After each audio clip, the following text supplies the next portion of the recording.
Hi guys, Arthur here from Homeowner DIY.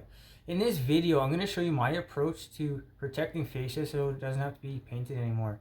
You guys can take the things that you like, eliminate the things that you don't like, and do it your own way, but this is my approach so I don't have to get up onto a step ladder to paint this piece of wood anymore. So with that in mind, we'll look at a setup. All right, this is the shingles that I put up a couple years ago. So this space here, this is where the fascia is exposed. By putting a shingle in here, this is going to prevent having to repaint this every couple years, as you see here. But the plan will be to put shingles here. For this bigger space, I'm going to put coil stock and then have this go straight into the gutter instead of having drips going down between the shingle and the gutter, which I'll show you now. All right, so here's an example of what happens when your gutter and the bottom of your shingles, there's a big space between the two, and you don't have anything to redirect the water into the gutter, so you'll have dripping like this. Now, because it's dripping down onto the lower roof, it's not a big deal, but if you do have a sidewalk, this is something you probably will want to address because nobody wants to get wet as they walk along the house. But guys, this is our setup. So what we'll do now is material and tools. Alright, this is the materials list for this job. So I have cambered shingles. These are IKO. Cambers is their budget line, their bottom line. This is specifically dual black, but color doesn't matter. Coil stock flashing, some step flashing for the inside and outside corners, and then 1.5" roofing nails. Guys, this is the materials list for this job. So what we'll do now is the tools list. Alright, this is the tools portion for this job. So I have a 10-foot ladder in the back. Air compressor, 3/8 by 50-foot air hose, nailer, extension cord, speed square, roofing knife with a hook blade. For safety equipment, earplugs. You can use safety glasses if you want. My cordless kit, I will probably just need an impact, and then my pouch. So hammer, measuring tape, straight blade knife, 10 snips, whatever else I might need. Guys, this is the tools list for this job. So let's protect this fascia. Alright, so here we are with the shingles removed. So plywood needs to come down above the fascia here before anything else. But what I'm going to do is I can take out this shingle that I just screwed in.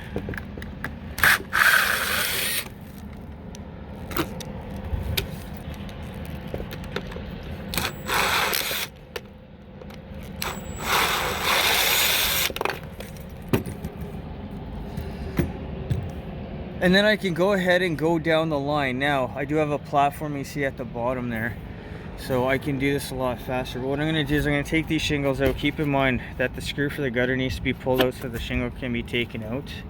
And then it has to be put back in.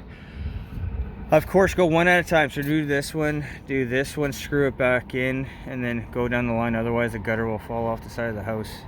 But what I'm going to do is I'm going to go ahead, I'm going to pull this off. And then I'm going to go ahead and put on the sheet of plywood that I need to have put on. And when everything is ready to go, that is when we'll start looking at our shingles. So here's the fascia. And this is what we're going to look to cover up instead of painting all the time. So this piece of fascia here is 5.5, and then our reveal. So that's from the bottom here to our common bond is 5 7/8. That's what it says on the package. So what you can either do is you can cut this a little bit lower or leave it. Now I want the common bond here to be somewhere down here, not way up here. So something like this where you have enough material. If you're too high to the top, you can crack the wood. So I'm going to be somewhere in this range. Now, because the common bond is here, we have 5 7/8, so we have a portion that is sticking down. Now I would say from the bottom of the fascia, go at least a 1/2 inch. Assuming all the shingles are straight, you're going to see a uniform line go all the way across. So it's up to you if you want to cut it or just leave it the way it is. Alright, so we're at the corner here. So what I'm going to do is I'm going to slide my piece of flashing down here, and then the shingle will come all the way across. So that is there, and now I'll move the shingle, and I want the common bond to be somewhere in this range. We'll take a look once it's in position. Okay, the shingle is where I want it to be. So this is the top of the fascia, and then we'll be lowered down. You can see it over here on this side. So I put the one screw just to hold this in place. What I'm going to do is I'm going to nail it in. Because this is the end, I'll be farther back somewhere here. Maybe two in the middle and then one on the end. So if you want to check for level, then you're going to check on the back side of the fascia. Alright, so this is the bottom of the fascia. We have 2.5. 2.5. So the shingle is parallel with the fascia. So I'll go ahead and nail this in. Okay, I'll go ahead and nail it in.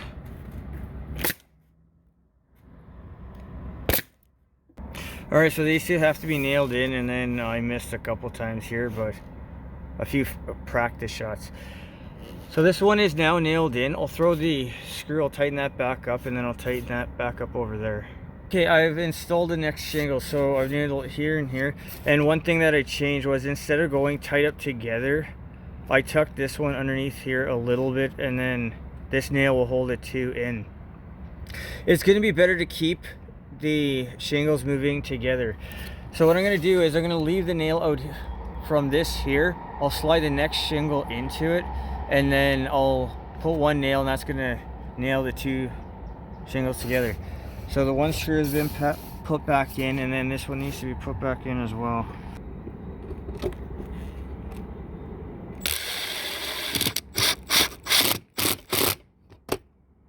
Alright, I figured out my system. So put the shingle in, make sure the two are flush together, and then put one nail in. For the gutter screws, leave them loose. So with this nailed in, and you have the screw in just loosely, you can go and figure out your height. Remember, if your shingles are not level all the way along the line, people are going to see it. So with this one ready to go now, this is still loose. I'll nail here, I'll nail here, I'll go on to the next shingle, and then once I've gone all the way down the line, I'll go back in, screw all of these in. Okay, I went down the line and I've nailed all the shingles in. So the method I found that works the best for me is put your shingle where you want it, look underneath, measure off your 2.5 inches, go to the other end, set it to 2.5 inches as well. Now with this shingle down here, you can just go flush to the two. When you have the two shingles where you want them, loosely screw in the gutter. So the gutter brackets here, loosely screw them in. That will hold your shingles in place. You can do the entire line, and then you can go back and nail everything in. But with this all done now, we'll look at our coil stock. Alright, this is our apron here. So this is where it's going to sit. So you can either cut the head lap down right here at the corner, or you can leave it. It's entirely up to you. But you see, like with our 3 nails here, now you see the amount of area for water to get underneath. Because this is actually so long and you have exposed nails here, you may want to cover this. If you don't, that's fine too. Remember, having one nail hole where a little bit of water is getting through is a lot different from having this entire area being exposed. So what I'm going to do is I'm going to grab the coil stock, and I'm going to figure out the length that I want to do here. Alright, I measured out something like 76 inches. I made a mark. So what I'm going to do is I'm going to take a knife and then score this. Now this coil stock is really thin, so you will be able to cut and score the coil stock with just a knife. Alright, so I went and I cut the head lap down. I actually prefer this way by cutting this down. The apron is going to come up and over anyway. So what I'm going to do is I'm going to nail the coil stock here, and then I'm going to roll it out. Now with the coil stock, be very careful because it is really sharp and you don't want to cut yourself. Alright, so I've gone up to here. So how far should you go? If you take your grip edge, put it where it needs to be, you see that these nails are still exposed. So I'm going to put one more piece, and where I'm stopping is basically when this overhangs the nail. Any water that might get to the nail will be marginal, but that'll be as far as I need to go. You don't need to go the entire way. You just need to make sure that these nails are all covered. Alright, so now I'm taking tin snips and I'm just cutting it roughly in line with the plywood. And then once that's all done, the apron will fit over it. Alright, so this has all been cut, so the last thing will be the other limit to go there. And now anything that hits this will hit this, that'll go down into the gutter. This is going to prevent all the heavy drops of water that were hitting the roof here. And this is also going to protect the fascia probably for the remainder life of the new roof. So once the apron is all down here and everything's ready to go, we'll come back and take a final look. This is our finished product. So we have our coil stock that goes directly into the gutter. Anything that hits here or hits here will go down into the gutter. As the gap gets smaller, I just hopped over to shingles. But this will now protect the fascia here, so this will never have to be painted again. If you want to put sealant over your nails, you can. I'm not going to, but feel free to do that. Otherwise, this is all done now. I will never have to paint this again. And probably the next time, at least the shingles underneath here that will need to be replaced will be with the roof. I don't know how long the coil stock is going to last for because it's a pretty thin metal. But at least what I have going on now is water hits here, it'll go straight into the gutter. I'm not going to have dripping on my roof below. And this will now be completely maintenance free. So with that in mind, what we'll do now is an overview of this job. Alright guys, so that concludes this job. So the one thing I would say is have an extra set of hands. It'll make everything so much easier that you have somebody holding things in place so things aren't sliding around. But other than that, everything went relatively smoothly, so I'm happy with this. By doing this work once, you're not going to have to paint for the life of the roof, because even if the coil stock does rot out, the shingle underneath it will be fine for the entire life of the roof. The time on this job. The time was about 3 hours. I just had problems keeping stuff in place while I was shuffling things around, but other than that, everything went really smoothly on this job. The cost of this job. The shingles, coil stock, nails, the cost was about $80 in total. So by doing this work once and spending $80, you're not going to have to get up onto a ladder, spend time and money on painting by doing this method. And that's why I prefer to do this method. You can always change it to however you want to be more visually pleasing if that's what you want to do.